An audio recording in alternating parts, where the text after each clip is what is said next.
जैसे ही काल यवन ने गुफा में प्रवेश किया तो उसने अपने सामने एक सोते हुए इंसान को देखा। उसे लगा शायद ये कृष्ण है, इसलिए वो उसे उठाने लगा और जैसे ही वो इंसान उठा उसी क्षण काल यवन जलकर भस्म हो गया, उस व्यक्ति की आंखों से निकलने वाली अग्नि से। लेकिन अचानक ऐसा क्या हुआ जो इतना शक्तिशाली काल यवन स्वयं जलकर भस्म हो गया, और कौन था वो सोता हुआ व्यक्ति जिसने काल यवन को जलाकर राख बना दिया? यही है आज की हमारी कार्तिक मास कथा, जिसे हमने लिया है श्रीमद् भागवतम के 10वें स्कंद से। तो चलिए शुरू करते हैं।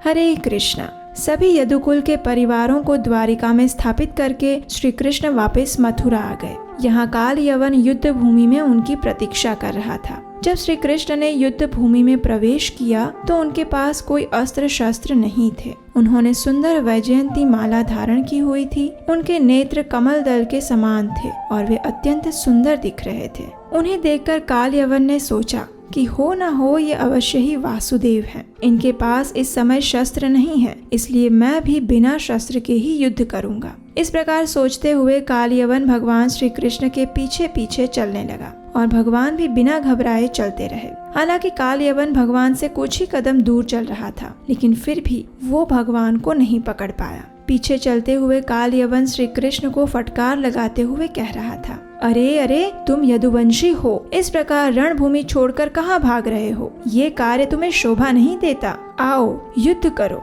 इस प्रकार काल यवन को काफी दूर तक ले जाने के बाद श्री कृष्ण एक गुफा के अंदर चले गए। वो काली अंधेरी गुफा थी, लेकिन भगवान के प्रवेश करते ही उसमें प्रकाश फैल गया। भगवान के पीछे पीछे काल यवन ने भी उस गुफा में प्रवेश किया। जैसे ही वो अंदर आया तो उसने वहाँ एक सोते हुए इंसान को देखा। काल यवन ने सोचा, अरे जरा इस निर्लज्ज को तो देखो, मुझे यहाँ तक लेकर आने के बाद अब ये कृष्ण एक साधु की तरह सो रहा है। ये सोचकर उसने जोर से उस सोते हुए इंसान को पैर से लात मारकर उठाया। गहरी नींद से उठे हुए उस व्यक्ति ने चारों ओर देखा और उसने काल यवन को अपने पास खड़ा पाया। उसी क्षण उस व्यक्ति की आंखों से क्रोध की अग्नि ज्वाला निकली, जिसने काल यवन को तुरंत जलाकर भस्म कर दिया।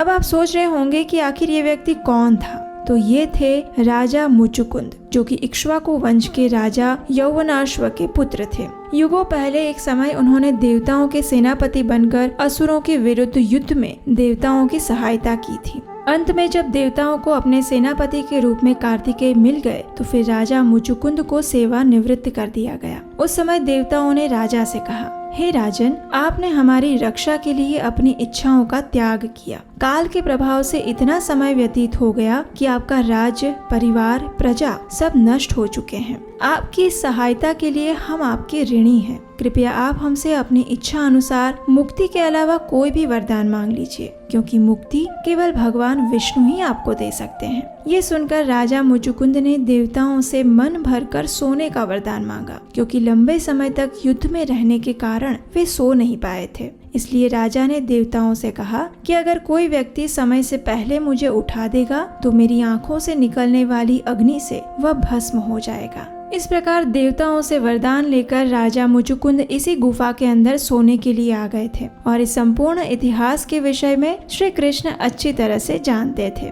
इसलिए वे काल यवन को मारने और राजा मुचुकुंद का उद्धार करने के लिए ही युद्ध भूमि से यहाँ आ गए थे। अब जैसे ही काल यवन राख का ढेर बन गया तो फिर श्री कृष्ण राजा मुचुकुंद के सामने बाहर आए। जैसे ही राजा ने भगवान को देखा तो वे श्यामल कांति युक्त चतुर्भुजधारी भगवान विष्णु को देखते ही रह गए। भगवान के वक्ष स्थल पर श्रीवत्स चिन्ह, कंठ में दैदीप्यमान कौस्तुभ मणि और वैजयंती माला थी। श्री कृष्ण एकदम नव यौवन से युक्त सुंदर दिख रहे थे। उन्हें देखकर राजा मुचुकुंद ने कहा, को भवानीह संप्राप्तो विपिने गिरिगह्वरे पदभ्यां पद्मपलाशाभ्यां विचरस्य रुकंटके मन्ये त्वां देवदेवानां त्रयाणां पुरुषर्षभं यद्बाधसे गुहाध्वान्तं प्रदीपः प्रभया यथा।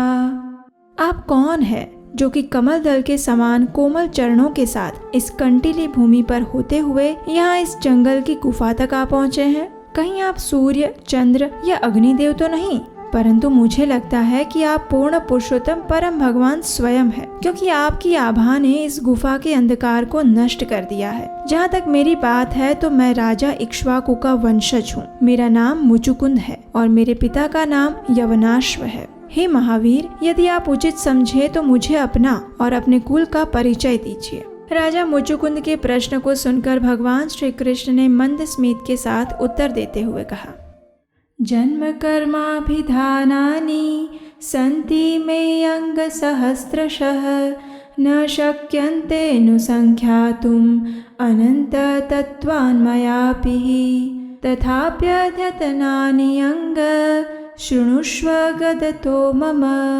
विज्ञापितो विरिञ्चेन पुराहं धर्मगुप्तये भूमिर्भारायमाणानां सुराणां क्षयाय च अवतीर्णो यदुकूले गृह आनकदुन्दुभिः वदन्ति वासुदेवेति वसुदेवसुतं हि माम्।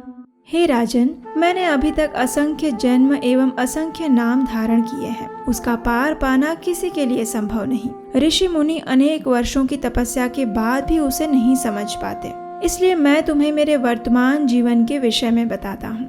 कुछ समय पूर्व ब्रह्मा जी ने मुझे धर्म की स्थापना करने और पृथ्वी से अधर्मियों का संहार करने की प्रार्थना की थी। इसलिए मैं यदुवंश में आनक दुंदुभि वसुदेव के घर में उनके पुत्र रूप में प्रकट हुआ और इसलिए मुझे वासुदेव के नाम से भी लोग जानते हैं। पूर्व काल में तुमने अनेक बार मुझे प्रार्थना की थी, इसलिए मैं तुम्हें अपना दर्शन देने के लिए आज यहाँ आया हूँ। अब तुम अपनी इच्छा से मुझसे कोई भी वरदान मांग सकते हो। जैसे ही राजा मुचुकुंद ने भगवान के विषय में सुना तो वे उसी क्षण भगवान श्री कृष्ण के चरणों में गिर पड़े। उन्होंने भगवान को प्रार्थनाएं अर्पित की और उनसे कहने लगे, हे प्रभु, इस संसार में प्रत्येक व्यक्ति माया से विमोहित है। अपने सच्चे हित के बारे में ना जानते हुए वे सभी आपकी भक्ति ना करके पारिवारिक जीवन में अपना सुख ढूंढने का प्रयास करते हैं, परंतु वास्तव में ये जीवन दुख का सागर है। मैंने भी दुर्लभ मनुष्य जीवन प्राप्त करने के बाद भी अपना मूल्यवान समय राजसी ठाट बाट में बिताया। अपने आप को मैंने ये शरीर समझा और अपनी पत्नी, बच्चों तथा संपत्ति से आसक्त रहा।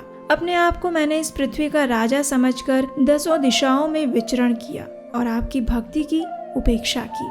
हे प्रभु, आप अपने काल रूप में सदैव सचेत रहते हैं और भौतिकवादी मनुष्य के सामने मृत्यु बनकर उसी प्रकार खड़े हो जाते हैं जिस प्रकार एक भूखा सांप अपनी जीभ लपलपाता हुआ चूहे के सामने आ जाता है। चारों दिशाओं को जीतने के बाद जो पुरुष राज सिंहासन पर बैठकर सबकी प्रशंसा सुनता है, वही रात्रि में एक स्त्री के कक्ष में पहुंचकर पालतू पशु के समान उसके तलवे चाटता है। जिस शरीर को राजा या सम्राट कहा जाता है, वही शरीर मृत्यु के बाद मल, कीट या भस्म कहलाता है। हे भगवान, अब आपके चरण कमलों की सेवा के सिवा मेरी कोई इच्छा शेष नहीं है। मैं अब पूर्ण रूप से आपका आश्रय लेना चाहता हूँ। अनादि काल से मैं इस संसार रूपी आग में जल रहा हूँ, इसलिए हे परमात्मन, बड़े सौभाग्य से आज मुझे आपके दर्शन प्राप्त हुए हैं। कृपया आप मेरी रक्षा कीजिए और अपने श्री चरणों में स्थान प्रदान कीजिए। राजा की प्रार्थना सुनकर भगवान श्री कृष्ण ने कहा, हे राजन, आपका मन पूर्णतः शुद्ध है, इसलिए मेरे द्वारा दिए गए प्रलोभनों के बाद भी आपका मन विचलित नहीं हुआ। आप मेरे शुद्ध भक्त हैं। अब सदैव मेरा चिंतन करते हुए इस पृथ्वी पर विचरण करिए। मेरी अटूट भक्ति सदैव तुम्हारे हृदय में निवास करेगी।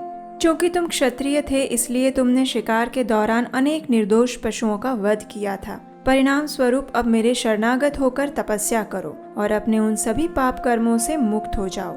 मैं तुम्हें विश्वास दिलाता हूँ कि अगले जन्म में तुम एक सुयोग्य वैष्णव बनोगे और निसंदेह मेरे पास आओगे। भगवान के ये वचन सुनकर राजा मुचुकुंद अत्यंत प्रसन्न हो गए। उन्होंने भगवान को प्रणाम किया और गुफा से बाहर आ गए।